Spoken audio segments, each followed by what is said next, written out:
მოგესალმებით მეგობრებო, ეს არის პოლიტიკის ეკოს შემდეგი ეპიზოდიდან. დღეს ვისაუბრებთ ახალგაზრდებზე, ზოგადად მათ ჩართულობაზე ქვეყნის ეკონომიკური განვითარების მიმართულებით, ტექნოლოგიური განვითარების მიმართულებით და ნიშანდობლივია ის, რომ თანამედროვე ეკონომიკები განსაკუთრებით თანამედროვე დროში, როცა ტექნოლოგიების განვითარება პიკს აღწევს, უფრო მეტ აქცენტს აკეთებენ ყოველთვის ინტელექტუალურ აქტივზე, რადგანაც ამ უწურავი რესურსია და ამ კუთხით განსაკუთრებით საინტერესოა ის, რომ დღევანდელი ჩვენი გადაცემის სტუმარია საქართველოს ინტელექტუალური საკუთრების ეროვნული ცენტრის ხელმძღვანელი ბატონი სოსო გიორგაძე. პირველ რიგში მადლობა იმისთვის, რომ დავგვთანხმდით და დღეს ჩვენ გადაცემას ერთად ვქნით, ასე რომ ვთქვათ და სანამ უშუალოდ თემაზე გადავალთ და გავშლით ჩვენ საუბარს, ორიოდე სიტყვა რო გითხრათ ზოგადად საქპატენტის საქმიანობაზე და ინტელექტუალური საკუთრების დაცვის როლზე ზოგადად ეკონომიკის განვითარების მიმართულებით. მადლობა თქვენ საინტერესო გადაცემაში მოწვევისთვის. განსაკუთრებული მადლობა იმისთვის, რომ თქვენი გადაცემის ერთ-ერთ თემად შეარჩიეთ ინტელექტუალური საკუთრება. საქართველოში ტექნოლოგიური განვითარების კუთხით იმის გათვალისწინებით, რომ ასე ვთქვათ, ჩვენ პატარა ქვეყანა ვართ, ტერიტორიულად პატარა ქვეყანა. ბუნებრივია ის, რაც განსაკუთრებული წარმოება არ აქვს, თუმცა ქვეყანა ცდილობს, რომ თავისი ეკონომიკას, თქო, ცოდნაზე დაფუძნებული ეკონომიკა აშენოს, ტექნოლოგიებს ხელი შეუწყოს. ხელშეწყობაში იგულისხმება არა მხოლოდ ადგილზე წარმოება, არამედ იგულისხმება მოზიდვა ისეთი კომპანიების, რომლებიც ტექნოლოგიურ სფეროში ოპერირებენ და ბუნებრივია ამ დროს ერთ-ერთი მნიშვნელოვანი გამსაზღვრელი კრიტერიუმი, რომ დააინტერესო ინვესტორი არის ის, როგორ არის დაცული ამ ქვეყანაში ინტელექტუალური საკუთრება. რაც შეეხება ახალგაზრდობის როლს ამ საქმეში. ბუნებრივია არ არსებობს შემოქმედების არც ერთი ფორმა, სადაც ახალგაზრდობა არ თამაშობს განსაკუთრებულ როლს, მას არ აქვს განსაკუთრებული როლი ნებისმიერი დარგის განვითარებაში, სახელმწიფოს შენებაში, საზოგადოების შენებაში, სოციალური, კულტურული, პოლიტიკური განვითარებისთვის ეს არის აუცილებელი წინაპირობა. საინტერესო ტერმინი იყო მომხდა უბრალოდ რა, ცოდნაზე დაფუძნებული ეკონომიკა. ცოდნაზე დაფუძნებული ეკონომიკა ისეთი სიტყვებს შეიცავს თავის თავში, რომ აერთიანებს ზოგადად ეკონომიკურ განვითარებასაც და განათლებასაც და ეს ტერმინი რო უფრო მეტად გავშალოთ და აქ რამდენად მნიშვნელოვანია ის, რომ ამ ცოდნაზე დაფუძნებული ეკონომიკის ერთ-ერთი მთავარი სუბიექტი, ან ობიექტი იყოს ახალგაზრდა. ამ კომბინაციაში სიტყვათა ამ წყობაში ცოდნაზე დაფუძნებული ეკონომიკა საკვანძო როლი უჭირავს განათლებას. და თუ განათლებაა საკვანძო, ბუნებრივია ახალგაზრდობა არის მთავარი როლი. ბუნებრივია ცხადი. განათლება, განათლებული თაობა, განათლებული ახალგაზრდობა, რომელმაც უნდა იშრომოს და შექმნას ეკონომიკური დოვლატი. როდესაც ჩვენ ვსაუბრობთ ეკონომიკურ დოვლატზე, იქნება ცოდნაზე დაფუძნებული ეკონომიკა, ბუნებრივ რესურსებზე დაფუძნებული ეკონომიკა თუ სხვა, ბუნებრივია ეს დოვლატი გულისხმობს დოვლატი ადამიანისთვის და დოვლატი სახელმწიფოსთვის. თუ ადამიანი არ იღებს დოვლატს, დოვლატს ვერ იღებს სახელმწიფო და პირიქით. საერთო ჯამში განათლება და განათლებული ადამიანების შრომა საქმიანობა. ეს არის ის მარტივი რგოლი, რომელიც ქმნის ძლიერ და წარმატებულ ქვეყანას. ბუნებრივია ჩვენ უამრავი სხვა კომპონენტი შეგვიძლია ვახსენოთ, მით უმეტეს ისეთი ქვეყნისთვის, როგორიც საქართველოა, რომელსაც უამრავი გარე ფაქტორი ახდენს გავლენას ჩვენი ქვეყნის განვითარებაზე, ამ დროს სხვა ფაქტორებთან ერთად წამყვანი როლი უჭირავს თვითეულ მოქალაქეს. მოქალაქეების და ადამიანების პასუხისმგებლობას, როგორ ექცევიან საკუთარ თავს პირველ რიგში და როგორ ექცევიან სახელმწიფოს. საკუთარ თავთან დამოკიდებულება არის ერთ-ერთი ყველაზე მნიშვნელოვანი კომპონენტი, თავისთავად ცხადია. ინდივიდუალური განვითარება, პიროვნული ზრდა, კარგი განათლება და შრომა.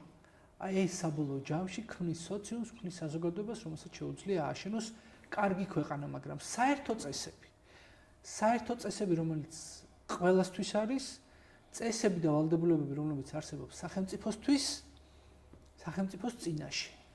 ამის გარეშე ინდივიდუალური განვითარება ცალკე აღებული ძნელად წარმოსადგენია, რომ მოიტანოს ქვეყნის ხეთილდღეობა, მაგრამ ამ ყველაფერმა ერთად ბუნებრივია უნდა შექმნას ძლიერი სახელმწიფო.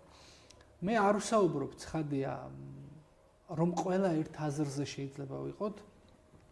ამას გამორიცხავს არა მხოლოდ თანამედროვე სახელმწიფოს დემოკრატიული წყობა საქართველოსი.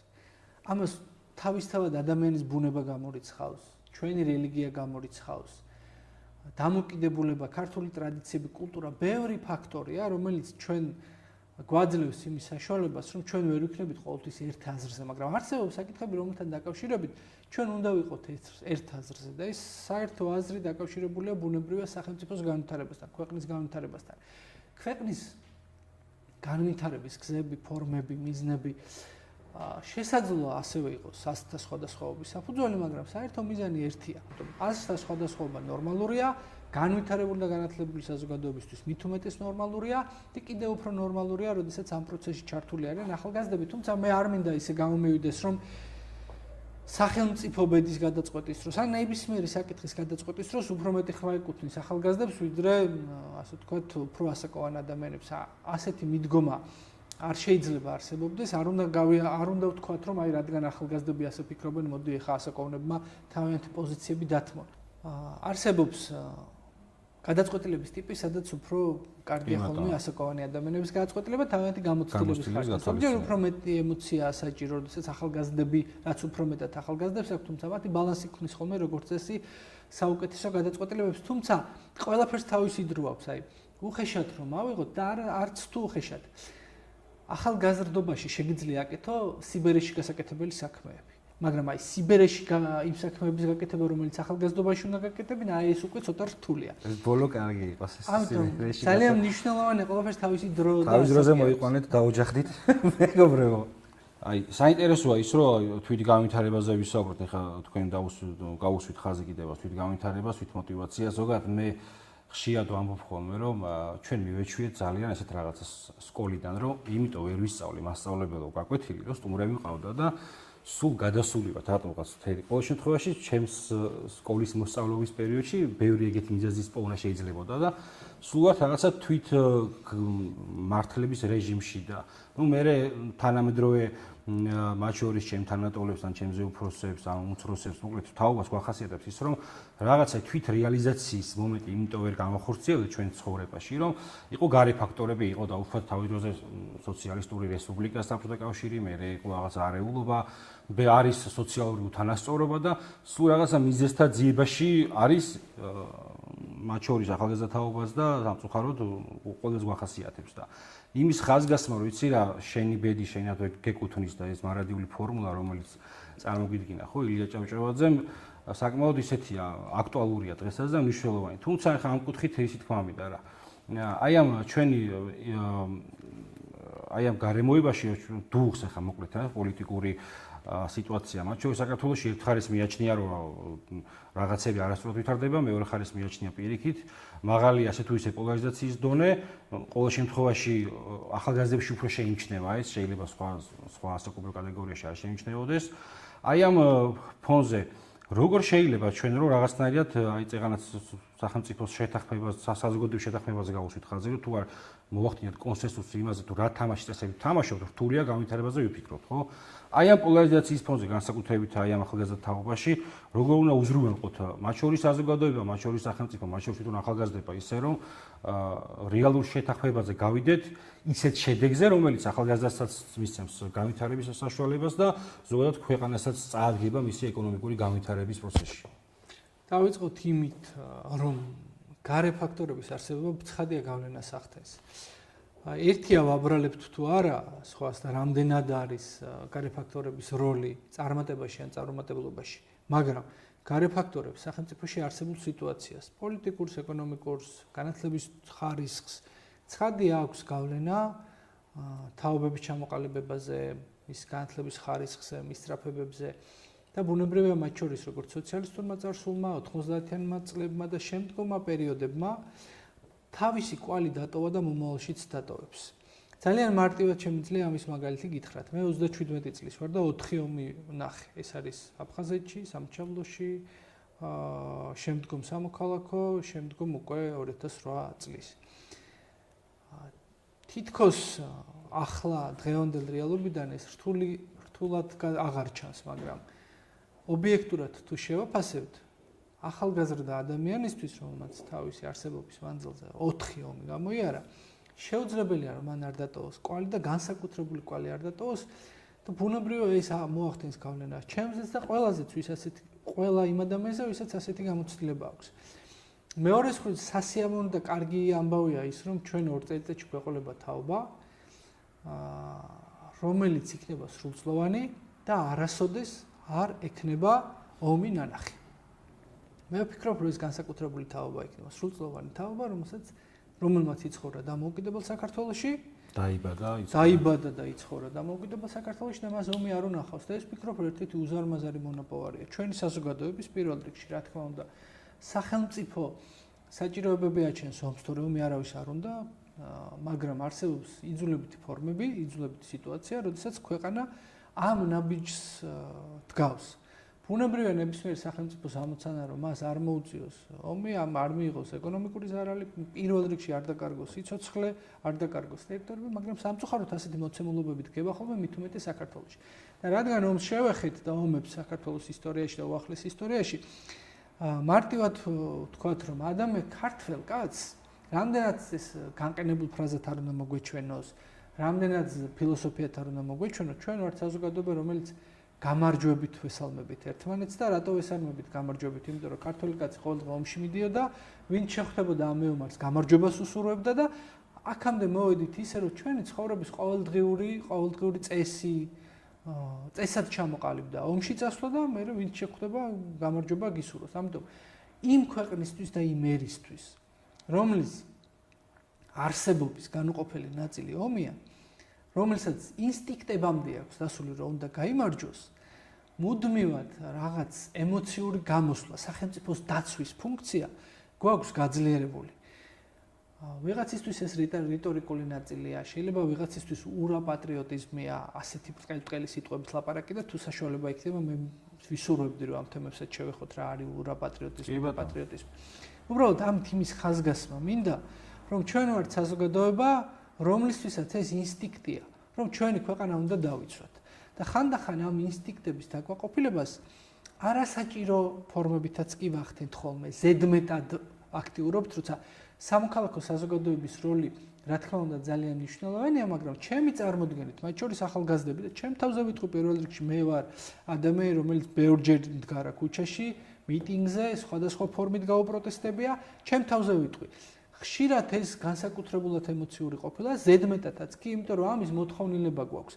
ამიტომ ეს ჩვენი ემოციები, სახელმწიფოს მიმართ ვალდებულებების შესრულება ხანდახან ქუჩაში კი არ უნდა გადავიტანოთ ის, რაც თქვათ გენეტიკურად გვაქვს, რომ უნდა გადაგვეტანა ბრძოლის ველზე. არ უნდა წარმოვიდგინოთ, რომ ქუჩა ბრძოლის ველია. მშვიდობიანობის დროს ჩვენ არ უნდა მოიქცეთ ისე როგორც ომიანობის დროს. ეს ემოციები უნდა გადავიტანოთ სწავლაში და შრომაში. წეგან თქვი, რომ პირველი თაობა გვეყოლება სრულწლოვანი უახლოეს პერიოდში, რომელსაც ომი არ უნახავს. და მე ვფიქრობ, რომ ამ თაობის მთავარი ბრძოლის ველი გადის სასწავლო კლასებში, აუდიტორიებში და სამუშაო ადგილებზე. ეს იქნება ოფისები, იქნება სამშენებლო მოედნები თუ ლაბორატორიები. აი ეს არის ჩვენი მთავარი ბრძოლის ველი დღეს. აი მაგაზე გამახსენდა პოლონეთის აჯანყება ის პერიოდი იყო და ილია ჭავჭავაძე ამ პერიოდში პეტერბურგში სწავლობდა, იყო ქართულ სტუდენტთა სათვისტომოს ხელმძღვანელი და მიწერეს წერილი პოლონელებმა, რომ როგორც ქართულს შენც ისევე ხარ დაპყრობილი რუსეთის იმპერიის მიერ როგორც პოლონეთი და მოკლედ ხომ არ შემოგვიერთდებოდით საერთო ფრონტში ამ დიდ ესე იგი ანტიიმპერიალისტულ აჯანყებაში და დაახლოებით იგივე შინაარსის საპასუხო წერილი გაუგზავნა ილიამ, ახლა რაც წეგან თქვით, რომ ჩვენი ბრძოლის ველი გადის სწავლაში და განვითარებაში და ეს ზოგადად მე მაგალითად აქციაზე ვნახე ერთი სტუდენტის ჩართვა იყო რა და ეს გოგო ამბობდა წუხარებით, იმიტომ რომ ის ეტყობოდა რომ საკმაოდ გულწრფელად საუბრობდა, ყოველ შემთხვევაში მე ესე აღვიქვი. რომ მთელი ჩემი სტუდენტობაო მე აი ამ აქციებზე გავატარებ. ალბათ შეიძლება მე მეორე კურსელი გამოდის ესე რომ გადავხედოთ, მაგრამ მეორე მხრივ აქვს ესეთი დამოკიდებულება, რომ იცი რა, მე მასწუხებს სოციალური პასუხისმგებლობა. რაღაც ანუ ეს ამ სათაურის ქვეშ აერთიანებენ რა. იმას რომ დღეს მეგობრებო არ არის იმის დრო რომ ჩვენ სახში მშვიდად ვიჯდეთ. აი რა მესიჯებიც გამოდის მაგალითად იმის თქვა არ არის მაგის დრო და პირიქით აქ უნდა დავიცვათ და პარალელს ავლებენ ხოლმე ივანე ჯავახიშვილის სიტყვებში 1900 21 წელს რომ მე აქამდე სულ გეუბნებოდით რომ გესწავლოთ და ეხლა გადითო ბრძოლის ველზეო, მაგრამ რა თქმა უნდა ეხლა აბსურდია, იმიტომ რომ ის 25 თებერვალია ის ბრძოლის ველია, იქ იცავენ სამშობლოს უკვე ფიზიკურად, მაგრამ ეს აღთქმება ახასიათებს წეგანას თქვით რომ აი უფრო მეტად ემოციურად გვაქვს ეს გამოხატულება, მაგრამ როგორ უნდა დავარწმუნოთ იმაში პირობითად რომ იცი რა მესმის შენი პროტესტის მესმის შენი ნებათა ღელვის ყოველ შემთხვევაში, მაგრამ შენ თუ ამას მოწყდები, რაც შენთვის მთავარი ბრძოლის ველია. დაკარგა უმთავრეს, დაკარგა იმას, რომ ქვეყნის განვითარების გრძელვადიან პროცესში ამოვარდება ეს მნიშვნელოვანი ეტაპი, რამაც უნდა უზრუნველყოს ჩვენი ხვალინდელი დღის წარმატება. აი ამაში როგორ შეიძლება დავარწმუნოთ, არა მხოლოდ სახელმწიფო, საზოგადოება მათ შორის, იმიტომ რომ კონსენსუსი და დიალოგი უშუალოდ ადამიანებიდან უნდა დაიწყოს, მე ესე ვამბობ ყოველ შემთხვევაში.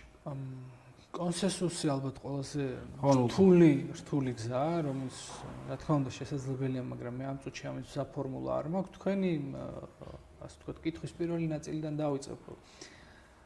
სამწუხაროდ ჩვენ დღეს არ გვყავს ილია ჭავჭავაძე და მეორე მხრივ საბედნიეროდ ჩვენ დამოუკიდებელ საქართველოში ვცხოვრობთ, ამიტომ უფრო მეტად ვიდრე ილია ჭავჭავაძის ეპოქაში ალბათ ჩვენ გვმართებს მეტად ორიენტირი ავიღოთ სწავლასა და შრომაზე, მათ შორის დეოკუპაციის საქართველოს გამთლიანების ყველაზე ასე ვთქვათ, ეფექტიანი გზა არის საზოგადოების გაძლიერება, ეკონომიკის გაძლიერება, განათლების ხალისხის გაზრდა, მეტი განათლებული ახალგაზრდა და ადამიანი ამ ქვეყანაში, რომელსაც შეუძლია შექმნას უკეთესი პროდუქტი.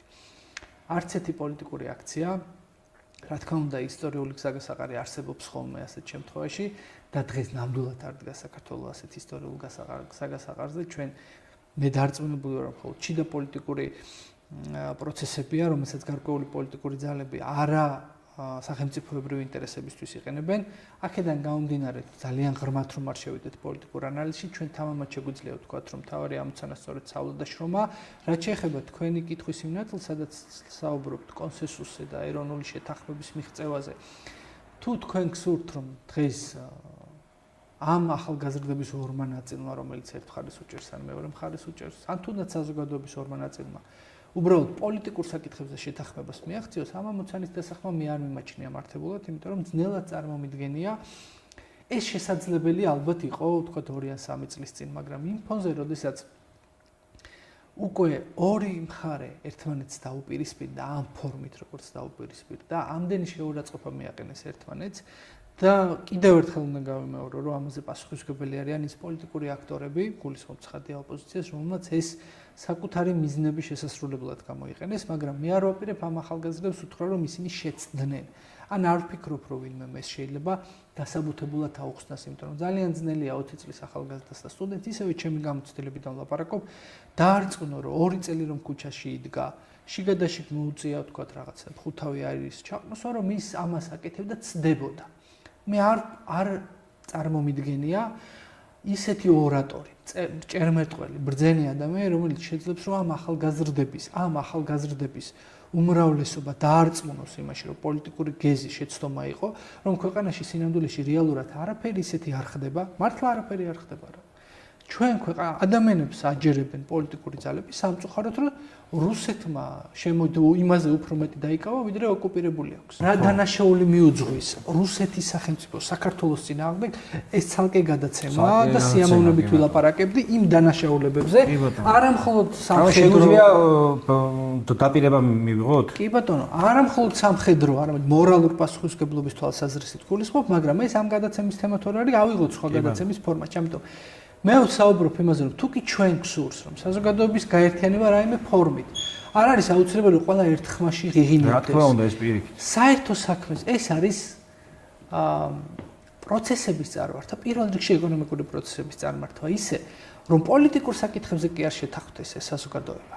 არამედ შეთანხმდეს ისეთ საკითხებზე, ეკონომიკურ საკითხებზე, სამუშაოზე, სწავლაზე, რომელიც ნაკლებ დროს დაუტოვებს პოლიტიკისთვის. ამიტომ აქ მნიშვნელოვანია არა იდეოლოგიის შემოტანა. ან რომელიმე იდეოლოგიის დამარცხება ან გამარჯვება. აღარ გვჭირდება იდეოლოგიებისთვის ქუჩაში დგომა, ორატორები, მჭერმეტყველები, ჩვენ გვჭირდება საქმე. ისეთი საქმე, რომელიც ამ ადამიანებს, ახალგაზრდებსაც, ასაკოვნებსაც რაღაცის გარშემო ერთ ფერხულში ჩააბავს და ეს ერთი ფერხული არც ერთ შემთხვევაში არ წარმომდგენია პოლიტიკურ პარტიულ ფერხულად. რა თქმა უნდა. ეს უნდა იყოს საქმე, განათლება, უნივერსიტეტები, ლაბორატორიები, სამუშაო.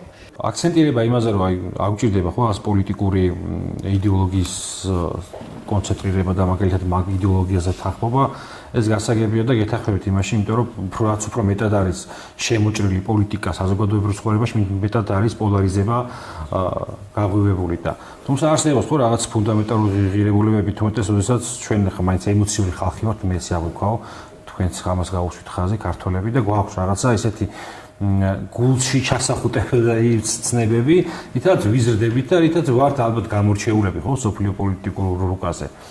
და აი ამ კუთხით საკმაოდ დიდია აქაც დაპირისპირება, იმიტომ რომ რაღაცნაირად განსხვავებულად არის აღქმული დღევანდელ რეალობაში, განსაკუთრებით ახალგაზრდებში დღევანდელ რეალობაში ეს ქვეყნის მიმართ პატრიოტული დამოკიდებულება და ხა მე მესმის ისო 1000 სპეკულიანტმა შეეცადა ხო მთელი ამ გინდა 90-იან წლებში თუნდაც მე აი ამ თემით მანიპულირება და მამადაშვილს ყველა არ უთქმია უკანა გაძლების უკანასკნელი თავისუფარია პატრიოტიზმიო, მაგრამ ამ გაგები თქვა. თუმცა დღეს ახლა ჩვენ ხო ხედავთ რომ რაღაც ქვეყნის სიყვარულით მათ შორის აი ეს პოლიტიკური მესიჯები ასაც აჟღერებენ იგივე ამ აქციებზე ახალგაზრდები, სწორედ ამ პატრიოტული სულისკვეთებით ესაუბრებიან საზოგადოებას, რომ ოღონ მათი დაგებით რაც არის, ხო, ქვეყნისთვის უკეთესი. თუმცა მე იმასაც ვხედავ სამწუხაროდ, რომ რაღაცნაირად დაკნინებულია ეს პატრიოტული ღირებულებები, იქნება გამომდინარე, რომ უფრო მეტად რაღაცა კოსმოპოლიტიზმი, გლობალიზმი, რაღაცა სოფლიო ჰუმანურობა და ისეთი უფრო აი როგორც ვთქვით, ნეოლიბერალური ღირებულებებით გაჯერებული ტერმინები გვესმის და სხვათა შორის ეს ეთყობა კიდევაც საზოგადოებას აქციაზე ნახეთ ერთ-ერთი ქალბატონის ახალგაზრდა არ იყო, თუმცა ნახეთ კადრი როგორ ადის პოლიციის მანქანაზე. და ანუ ეს აქტი იყო გასაღებული, რომ ეს იყო რაღაც სიმბოლო ბრძოლისა და აი ამ ჩემი გაგებით ყოველ შემთხვევაში ამ რაღაც ნეოლიბერალურმა აქტივიზმმა საერთოდ ხაზი გადაუსვა ჩემი აზრით ისეთ მნიშვნელოვან ღირებულებებს, როგორიც შეიძლება იყოს, იცი, აი თუნდაც თვითრეალიზაცია ტრადიციულ გარემოში, ზოგადად ტრადიციის მიერ დამოკიდებულება. მე ყოველ შემთხვევაში მწამს, რომ პროგრესი რაღაცა წარსულზე დაფუძნებული გამოცდილებაზე უნდა დააშენო. წინააღმდეგ შემთხვევაში სიცარიელეზე შეუძლებელია ამას რაღაც შეშედეგი კონდეს და ამ კუთხით ალბათ მათ შორის იგივე თქვენი სფეროს ხო რაც არის ინტელექტუალური საკუთრების დაცვა, ყოველი რაღაც აღმოჩენა, რაღაც წინა გამოცდილების შედეგია და წინა გამოცდილება კარნახობს ყოველ ახალ გამოგონებას და აი ეს მიმართულება მე ყოველ შემთხვევაში მაშფოთებს, იმიტომ რომ თუ სადმე ანუ რაღაცის მიმართ უნდა გავერთიანდეს საზოგადოება. ალბათ ეს არის, ეს ღირებულებებია, იგივე ეს პატრიოტიზმია, იგივე ეს ტრადიციებთან ურთიერთობაა და ასე შემდეგ. და საინტერესო არის ის, რომ არა მხოლოდ როგორც საჯარო მოხელე თქვენ, არამედ როგორც პერსონა, რომელსაც რაღაც თავის პოლიტიკური გამოცდილებაც აქვს. ამ პროცესებს როგორ უყურებთ, იმიტომ რომ როგორც ვიცი, თქვენ საკმაოდ აქტიურად იყავით, ხო, ჩართული ამ ახალგაზრდობის პერიოდიდან ამ აქციებში და ასე შემდეგ. და როგორ იხარშებოდა მაშინ და ეხლა როგორ იხარშება ესეთი მნიშვნელოვანი ღირებულებების გაგება საზოგადოებაში? თქვენ კითხვაზე პასუხი ალბათ რიტორიკული კითხვით უნდა დავიწყოთ და ეს რიტორიკული კითხვა ასეთია, რომ ყველა მხარე პოლიტიკურ მხარეს გულისხმობ. ამბობს, რომ იბრძვის საქართველოსთვის, სამშობლოსთვის. რა თქმა უნდა. თუ ყველა ერთი და იმავე მიზნებისთვის იბრძვის, რატო ხოცავენ მაშინ ერთმანეთს, ხო? არაპირდაპირი გაგებით ხოცავენ პოლიტიკურად, რატო? ესე იგი, რომელიღაცა ან რომელიმე მხარე ან იტყუება, ან რომელიმე მხარე არასწორად ხედავს თავისი ქვეყნის განვითარებას, ეს ხო ფაქტია. მოდი ორივე ვარიანტი დავუშვათ. ერთი იტყუება, მეორე მხრივ ცდება. ორივე რეალურად პოლიტიკაში ორივე ხდება, რა თქმა უნდა. ამ ფონზე პოლიტიკურ პატრიოტიზმის გამოყენება, სამშობლოს ელემენტის, ადამიანების სიყვარული საკუთარი ქვეყნისადმი გამოიყენოს საკუთარი პოლიტიკური ინტერესებისათვის, ეს არის ბოროტება. როდესაც შენი პოლიტიკური მიზნები არასწორია. იმიტომ რომ თუ კი რამე მოხდა უბედურება ამ ქვეყანაში, განსაკუთრებით უახლოეს პერიოდში, ყველაფერი მოხდა სამშობლოს გაუმარჯოს, საქართველოს გაუმარჯოს სახილით. აი ყველაფერი, რაც ჩვენს ირგვლივ მოხდა, ყველაზე მძიმე სამოქალაქო ომი, ორივე მხარე იძახობდა სამშობლოს საქართველოს გამომარჯვოს. ანუ ამ სიტყვების ქვეშ მოხდა ყველაფერი, ამიტომ პატრიოტული გამოსვლების, პატრიოტული რიტორიკის დაკნინება ამ ქვეყანაში ერთი მხრივ ვიღაცის მიზანმიმართული საქციელია და მეორე მხრივ მას თავისი ლოგიკური ისტორიული საფუძველი აქვს. მესამე მხარე არის კიდევ რომელიც ჩემთვის ცოტათი უხერხულია, მე არ წარმომიდგენია და არ ვფიქრობ, რომ პოლიტიკოსი ყოველთვის უნდა აქებდეს ხალხს. ეს პოლიტიკოსის საქმე ყოველთვის არ არის. რა თქმა უნდა, მას ყავს, მან უნდა მოიპოვოს ხარდაჭერები, ხარდაჭერების გარეშე პოლიტიკოსია არაფერს არ წარმოადგენს, პირდაპირ ვთქვათ, მაგრამ ამ ეს გზა, ხარდაჭერების მოპოვების გზა ყოველთვის არ უნდა გადიოდეს ხალხის ქებადიდებაზე. ქართველი ერის დიდებულება, მისი ნიჭიერება, წარსული სიდიადე, მე ვფიქრობ, რომ იმდენად არის ფაქტებით გამყარებული, რომ ყოველდღე ხოტბის შესხმა და დიდება ამისთვის აღარც არის საჭირო. საჭიროა მისი ემოციური ნაწილი საუცილებელია, მაგრამ პრაგმატული ფაქტებით გამყარებული, რაც არ უნდა დავკარგოთ, ყოველთვის უნდა ავსახოთ და მისი რეალიზაცია, ხანდახან ინდუსტრიალიზაცია უნდა მოახდინოთ, მაგრამ საზოგადოებაც უშუებს, რა თქმა უნდა, შეცდომებს. სოფლიო პოლიტიკის ისტორია იცნობს არაერთ შემთხვევას, როდესაც თვითონ საზოგადოების არასწორმა ემოციურმა სვლებმა სერიოზული კრიზისები, მარტივად სუბუქად ვამბობ, უზარმაზარი კრიზისები მოუტანა ხოლმე თვითონ ამ ქვეყნებს. და ამ შემთხვევაში საკუთარი ქვეყნის წინააღმდეგ გამოყენებული იყო 0.001% გამყიდველი და აგენტი და 99% პატრიოტი გულანთებული ადამიანი, რომელსაც ჯეროდა რომ კარგს აკეთებდა თავისი ქვეყნისთვის. ამიტომ ნამდვილ პოლიტიკოს ჩემი აზრით უნდა შესწავდეს ძალა და მას უნდა ჰქონდეს გონებრივი, ინტელექტუალური, პოლიტიკური რესურსი იმისთვის, რომ საზოგადოებას მკაფიოდ აუხსნას, რომ ის მთლიანად ან მისი რომელიმე ნაწილი შეცდომას უშვებს. თუნდაც ეს დაუჯდეს მხარდაჭერების გარკვეული რაოდენობის დროებით დაკარგვათ, იმიტომ რომ ის პოლიტიკოსი, რომელიც სიმართლეს ლაპარაკობს, რომელიც სწორმოწოდებებს აკეთებს და საჭიროების დროს სად არის კრიტიკისთვის, მათ შორის საკუთარი ხალხის ან საზოგადოების ნაწილის კრიტიკისთვის, ის აუცილებლად გარკვეული დროის მერე აუცილებლად აღიდგენს თავის რეიტინგს და დაიბრუნებს პოლიტიკურ, ასე ვთქვათ, მხარდაჭერას. იმიტომ რომ პოლიტიკა ეს არ არის ყოველთვის, ასე ვთქვათ, ქებადიდების ხელოვნება. პოლიტიკა სიმართლის ლაპარაკის ხელოვნება, ხანდახან ეს სიმართლის მიწოდების სწორი ფორმები უნდა გააკეთო და რაც ასევე ძალიან მნიშვნელოვანია. პოლიტიკოსი ვერასოდეს ვერ გადადგავს ყოველთვის პოპულარულ ნაბიჯებს. ეს შეუძლებელია. ყოველთვის პოპულარული ნაბიჯი შეიძლება გადადგას შოუ ბიზნესის წარმომადგენელად, მაგრამ პოლიტიკა შოუ არ არის. პოლიტიკა არის სახელმწიფო მართვა. პასუხისმგებლობა საზოგადოების სახელმწიფოს საკუთარი აწმყოსა და მომავლის წინაშე. ამიტომ მასში შოუს ელემენტები იყო, ყოველთვის იქნება, შეუძლებელია ამის გარეშე, მაგრამ პირველი ელემენტი, ძირითადი საკვანძო გზა ეს არის სახელმწიფოს გზა. მათ შორის არაპოპულარული ნაბიჯები, არაპოპულარული განცხადებებიც მათ შორის სამწუხაროდ. მაგრამ ეს არის ვალდებულება ქვეყნის წინაშე.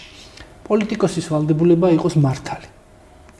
თუ ჩვენ პატრიოტიზმის სიმართლეა, ანუ რო გავაიგივოთ დაახლოებით. თუ ჩვენ ლაპარაკობთ იმაზე, პოლიტიკოსი რომელიც გადმოდის, რომ მას უყვარს სამშობლო, რა თქმა უნდა უყვარდეს. მარტივ მაგალითს გეტყვით.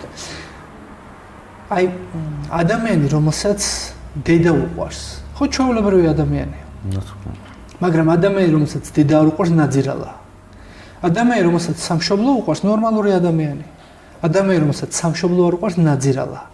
ამიტომ ის რომ ეს სამშობლო მიყვარს, ამის გამო ეხლა რომ მოვითხოვ რომ 200.000-მა კაცმა ხარი დამიჭიროს ან ჩემს გამო ქუჩაში გამოვიდეს, აბსოლუტურად არ არის ლოგიკური და ამის გამო ამას არ ვიმსახურებ, იმიტომ რომ მიყვარს ეს ნორმალურია, უნდა მიყვარდეს, როგორ შეიძლება არ მიყვარდეს.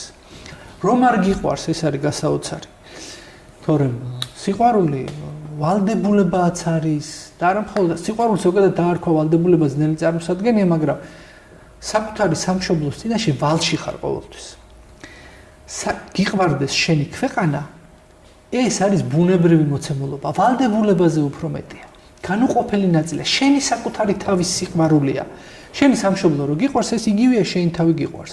იმიტომ რომ თუ შენი პიროვნება მხოლოდ ის ფიზიკური აღნაგობა არ არის, რასაც შენ ხარ, რასაც ხელით ეხები, ის და შენ ფიზიოლოგია რაც გვაქვს, მაშინ შენი პიროვნება ერთ-ერთი მნიშვნელოვანი ნაწილი შენს ოჯახთან ერთად შენი სახელმწიფოა. შენი პიროვნება არის შენი ქართველობა ამ შემთხვევაში. და შესაბამისად, შენი პიროვნება რო გიყვარს, ამის გამო ეხა ტაში ვინ გინდა რომ დაგიკრას, შენი თავი რო გიყვარს, ამის გამო ტაში არავინ არ დაგიკრავს. მაგრამ ჩვენი თავისთვის ხო ზრუნავთ, ექიმთან მივდივართ. ხანდახან ისეთ პროცედურებს ვიტარებთ, რომელიც არც თუ ისე სასიამოვნოა, მტკივნეულია, მაგრამ ჩვენი ჯანმრთელობისთვის არის საჭირო. ამიტომ პოლიტიკოსიც ექიმს გავს, ხო? ექიმს უნდა გავდეს და ყველა ადამიანი ასე უნდა გავდეს გამორჩეულად პოლიტიკოსი. რომ ყოველთვის გაუმარჯოს საქართველოს რადიდებული ხალხი ხართ, აქ შეიკრიბეთ, თქვენ ხართ ნამდვილი პატრიოტები, იქით რომ არიან მეორე მხარეს ისინი გამყიდველები არიან, ასე საზოგადოების დაყოფა პოლიტიკოსის როლი არ არის. ეს არ არის მიდგომა და პოლიტიკოსის ფუნქცია. და აი ეს და პატრიოტიზმთან ერთად ძალიან ასე ვთქვათ, ღრმა თემა, რთულია სალაპარაკოთ, იმიტომ რომ ამას უფრო მეტი მონდომება, უფრო მეტი სიბრძნე ჭირდება და იმედია რომ საზოგადოებაში არიან ადამიანები, რომლებიც ამას ასე ვთქვათ, პროფესიონალურ დონეზე ისე გრძე განებენ და ამაზე ლაპარაკობენ, განიცდიან და არა მხოლოდ ლაპარაკობენ, მუშაობენ და მე ვფიქრობ, რომ ასეთი ადამიანები არსებობენ და ინსტიტუტები არსებობენ ამ ქვეყანაში. მაგრამ ის რაც თქვენ აღნიშნეთ, პატრიოტული მოტივებით, ასეთი განწყობებით, საუბარი, მიდგომები, რომ თითქოს არამოდურად იქცა, ეს არის დაკნინება ჩვენი მისწრაფებების. მიყვარს სამშობლო, მე ვარ ქართველი, უნდა ვემსახურო ჩემ ქვეყანას, ეს სიტყვები შაბლონური არასოდეს არ გახდება. ისევე როგორც არასოდეს არ გახდება, რომ მე ადამიანი ვარ. მე მიყვარს ჩემი მშობლები, ჩემი სახლი, ჩემი ენა, მე როგორც ქრისტიანს განსაკუთრებით ჩემი ღირებულებები გამაჩნია. ეს როგორ შეიძლება გაიცვითოს? რამდენჯერაც არ უნდა გამოხვიდეთ და საკუთარ შვილს ყოველდღე ეუბნებით რომ გიყვართ. ყოველდღე ეფერებით საკუთარ შვილს. მე პატარა ყოზაგი. მეც პატარა ყავს. ეს ხო არასოდეს არ ცვდება. მშობლისთვის ხო არასოდეს არ ცვდება. არ შვილისთვის არ უნდა გაცვდეს დედის სიყვარული. ისე როგორ შეიძლება გაცდეს სამშობლოს სიყვარული. არ არის სამშობლო უბრალოდ ზოგადი განყენებული ცნება. სამშობლოა ყოველდღე ვეხებით. ქართულად რო ლაპარაკობ, ყოველდღე შენ ქვეყანა მეტად როგორ უნდა შეეხო შენ ქვეყანას. ამ ქვეყნის მიწაზე რო დადიხარ, მეტად როგორ უნდა იგრძნო და შეეხო ეს ქვეყანას. ამ ქვეყანაში ქართველებს რო უყურებ, საქართველოს მოქალაქეებს რო უყურებ, მათთან რომ ურთიერთობ, მეტი როგორ უნდა შეიგრძნო ეს ქვეყანა. ქართულად რომ ღერი, ქართულად რომ ცეკვა, ეს რო განიჭებს სიამოვნებას, ქართული კერძებს რო ჭამ. აი ეს ხო ყველაფერი ქართული, ეს ხო შენი ქვეყანა, ყოველდღიურობაა ჩვენი. და რანაირად როგორ ვთქვათ ეხლა რომ ამაზე არ ვილაპარაკოთ. რომც არ ვილაპარაკოთ, ისედაც ბუნებრივად გამოდის ეს ჩემი ქართველობა. პატრიოტიზმის გარდა არის რელიგიური საკითხები დგას, რომელიც თითქოს ასევე ახლოს არის, რა თქმა უნდა. ყოველთვის იყო პოლიტიკური მანიპულაციების ერთ-ერთი სფერო, ყოველთვის იყო ხოლმე რელიგიები, ეს არავის არ უყურს და გასაგებია მათ შორის ეკლესიასაც რომ თავისი როგორ შეიძლება არ ქონდეს თავისი როლი. მაგრამ ეკლესიისა და ახალგაზრდების დაშორება ეს ცალკე თემაა მათ შორის ჩვენ საზოგადოებაში. ამას თავისი ახსნა აქვს, ობიექტური და სუბიექტური მიზეზები აქვს სხვათა შორის. მე არ უჭერებ ხარს იმ იდეას და არ ვიზიარებ, რომ მხოლოდ განზრახ ბოროტი ძალების მიერ გაჩატარებული პროპაგანდის შედეგია ახალგაზრდებისა და ახალგაზრდების ნაწილისა და ეკლესიის დაშორება. ეს ორმხრივი სიღრმისეული პრობლემაა. ეს პრობლემაა იმისა, რომ ეკლესია ყოველთვის იყო სიბრძნისა და გონიერების წყარო. იმიტომ რომ ის რაც ახლოს არის ღმერთთან, მით უფრო ბრძენია, ხო? ეს ხო ლოგიკურია. ამიტომ ზედმეტი შეზღუდვები ახალგაზრდებისათვის ზედმეტი შეზღუდვების დაწესება, მათთან დაშორება საუკუნეების მანძილზე წარსულში არა მხოლოდ საქართველოში ხშირად იყო ხოლმე გარკვეული მათ შორის არა ეკლესიის, არამედ სასულიერო პირების კონკრეტული პიროვნებების დამსახურებაც კი. იმიტომ რომ თუ ჩვენ ლაპარაკობთ ხოლმე თანამედროვეობაზე. აი თანამედროვეობა მოიტანა რომ ეკლესიას დაშორდნენ. რაც უფრო თანამედროვე ხარ, ჩემი გადმოსახედი და მით უფრო ქრისტიანი ხარ. და მარტივი ახსნა აქვს ამ. ვერავინ ვერ იქნება ქრისტესზე თანამედროვე. ჩვენ რაც არ უნდა გავაკეთოთ.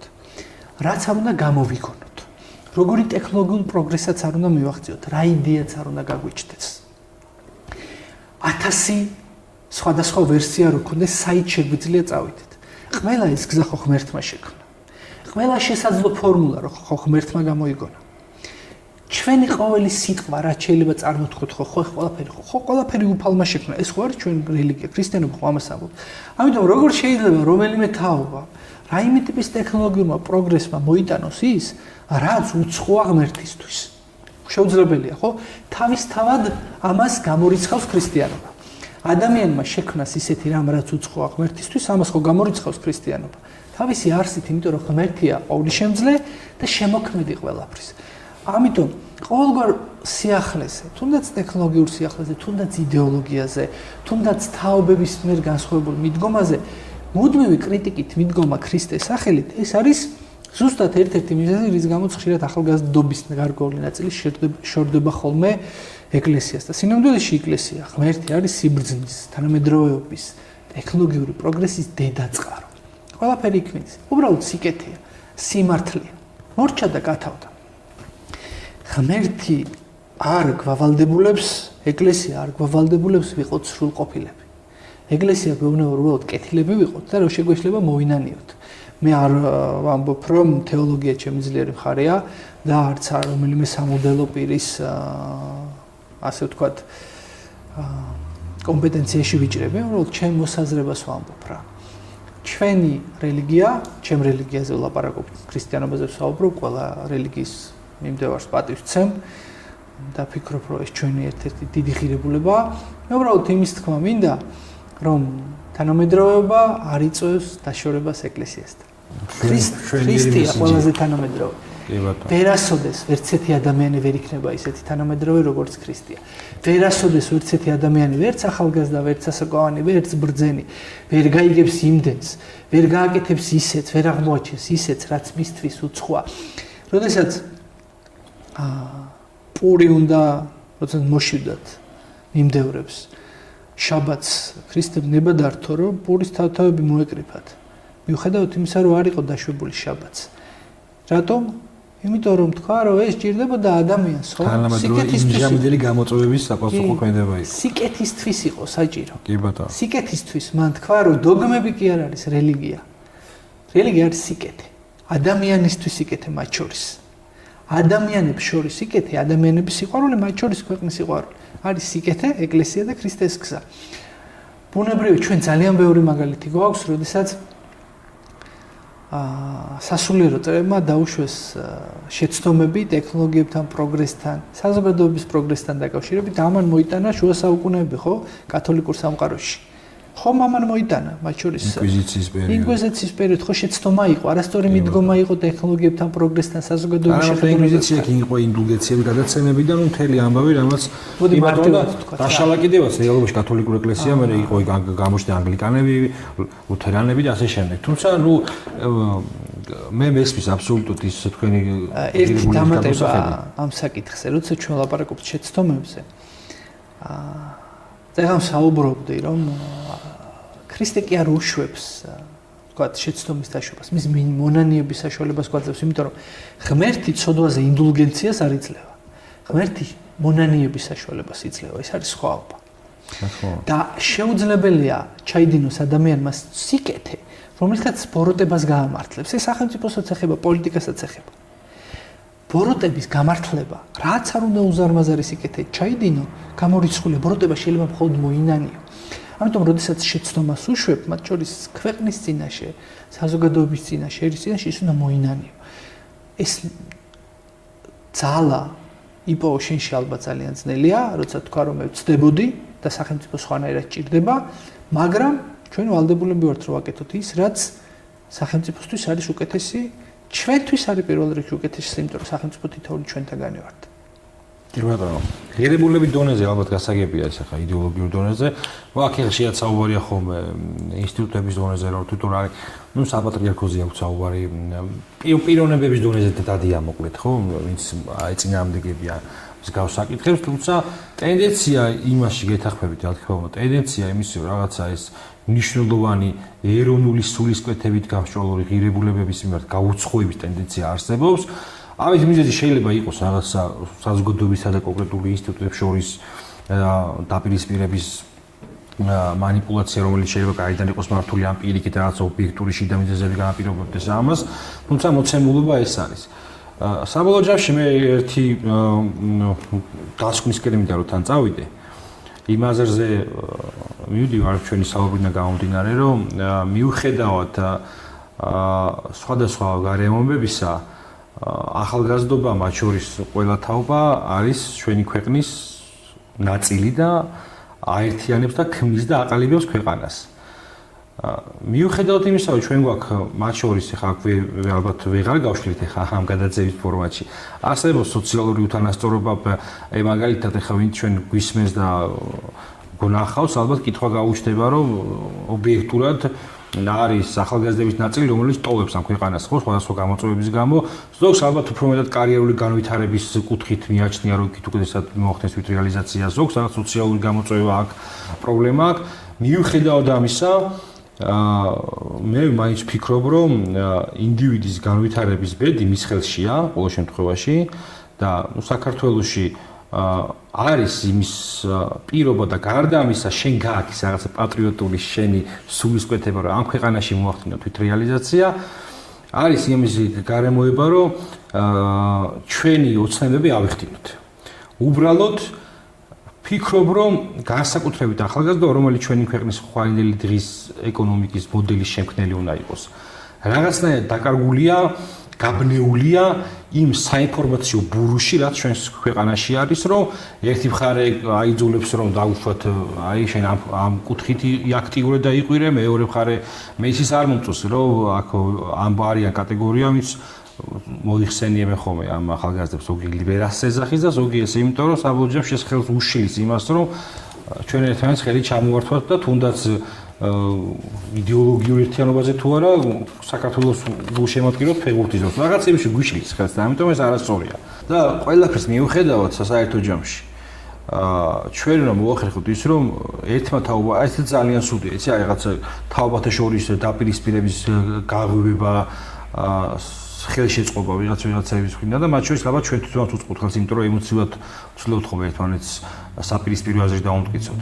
საბოლოო ჯამში ერთი ახალგაზრდა, რომელიც უფრო სხვა ღირებულებებითაა, მეორე ახალგაზრდაც წინა თაობას თუ ეს თაობას არის ამ ქვეყნის უმნიშვნელოვანესი ინსტრუმენტი იმისა, რომ შექმნათ ღირსეული სასაცხოვრისი, ღირსეული სოციალური, ეკონომიკური და მართლა ეროვნული ღირებულებებით გაჯერებული პოლიტიკური სივრცე, პოლიტიკური, ანუ ეროვნულ პოლიტიკური საქართველოს დაუფუძნოთ რუკაზე და არ ვიცი, მე მადლობას მოგიხდით დღევანდელი თქვენი სტუმრობისათვის ამ გადაცემაში მიმართა მათ შორის ახალგაზრდებს, რომ განსხვავებულობა ეს არ არის რაღაცა პრობლემა, პირიქით, კარგია, იმიტომ რომ მრავალფეროვნებაში განსხვავებულ ასაკთა ჭიდილში იბადება ჭეშმარიტება, უბრალოდ მაქსიმალურად ძდილობიან, მაქსიმალურად უთვითპატივისცემით ვეცადოთ, რომ ჩვენი ჭეშმარიტება, ჩვენი სიმართლე ერთმანეთს გაუზიაროთ და იქნება ვიპოვოთ ის რაღაცა მარცვალი, რაზეც დავაფუძნებთ უკეთესი ხვალინელი დღის მშენებლობას.